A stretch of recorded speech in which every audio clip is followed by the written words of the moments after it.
What's up, guys?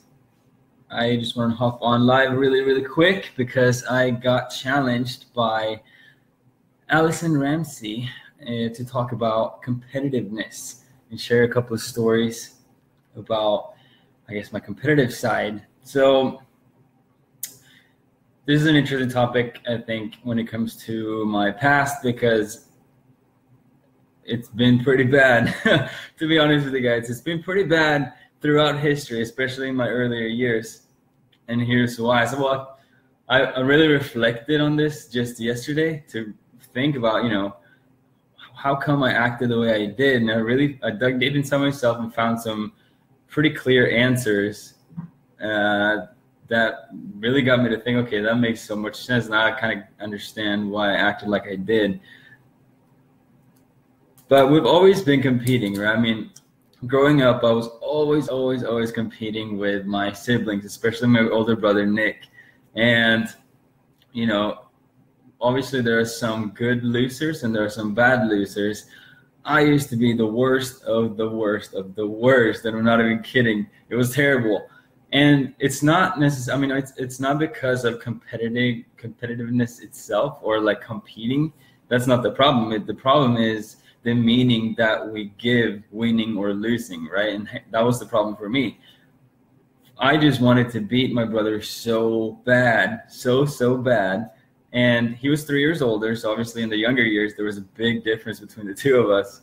And I really didn't have a chance. I mean, he was definitely born with the athletic gene, and we would always compete in athletic stuff. So I mean, the only way for me to win was if he didn't do his best, right? I was always get mad at him for being too good, because I just didn't have a shot, right? So the problem, like I said, was not in competing with him, but with the meaning that I gave losing.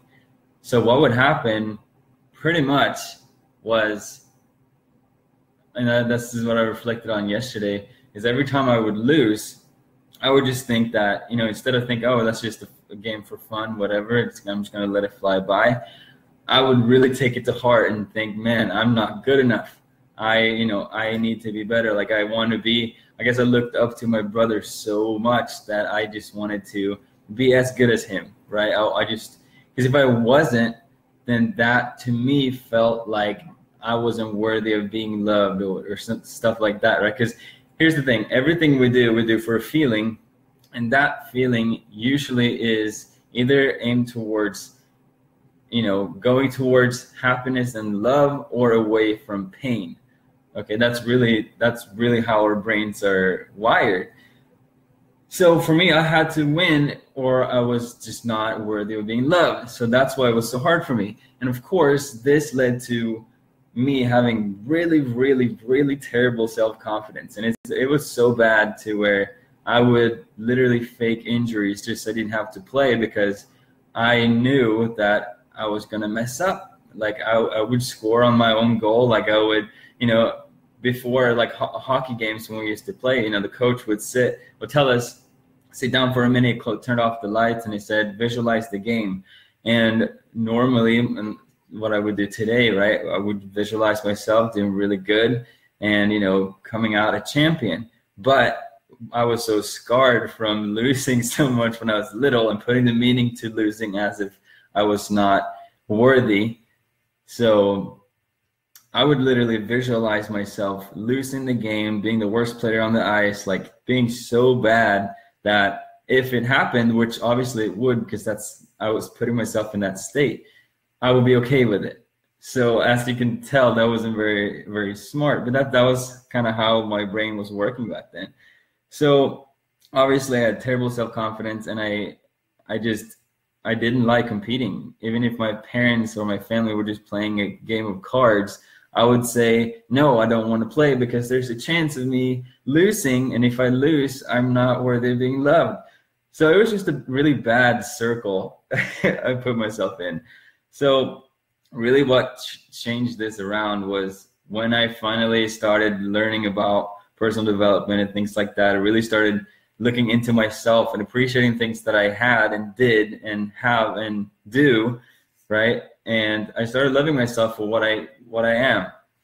And that's when I realized that I don't need to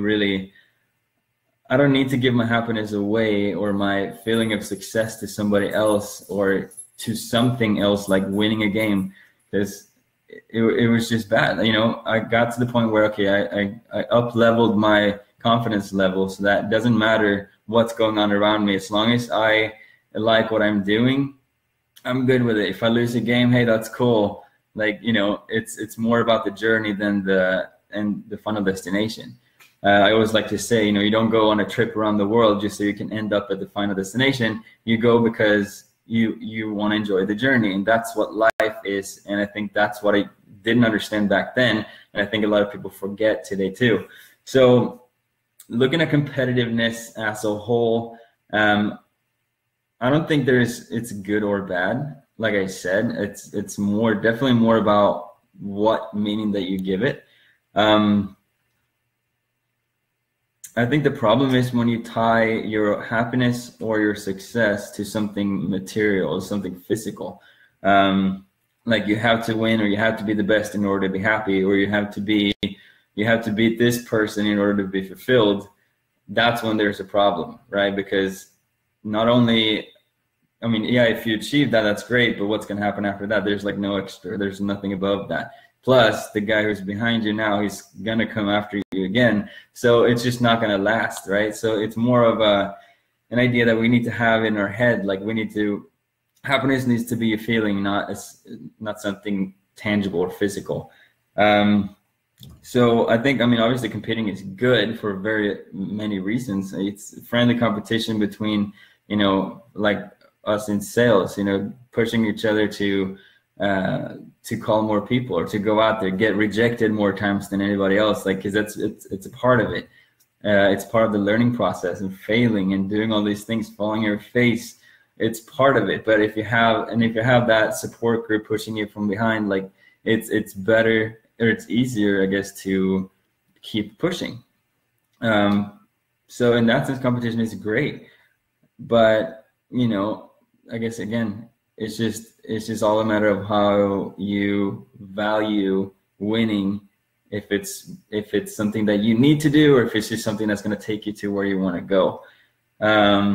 Let's see. I just wrote a couple of notes here because I'm always everywhere when I speak. Let's see. So yeah, I mean, for me right now today, like I said, for me, I see like there's no competition at all. It's very important to have, you know, role models or people that you can model and think, okay, I really want to be like this guy, or I really want to achieve this goal. That's great because somebody else did it. So use them as models. But I don't tie my happiness to achieving the goal. I'm just using it as a road, like a path to, it's a vehicle to get to where you want to go. And that's really it. Because in the end, you know, so many people, they feel like they need to be somebody, need to have a specific title, need to look a specific way, or, you know, have other people think of you a specific way in order to be cool or happy or whatever it is. But the way I see it is, you know, being cool is not being like everybody else. Being cool to me is living life on your own terms and not giving a shit what anybody else says or thinks. So I'll leave it at that. Hope you guys are having an awesome day and an awesome week. And yeah, man, I'll talk to you guys soon. Peace.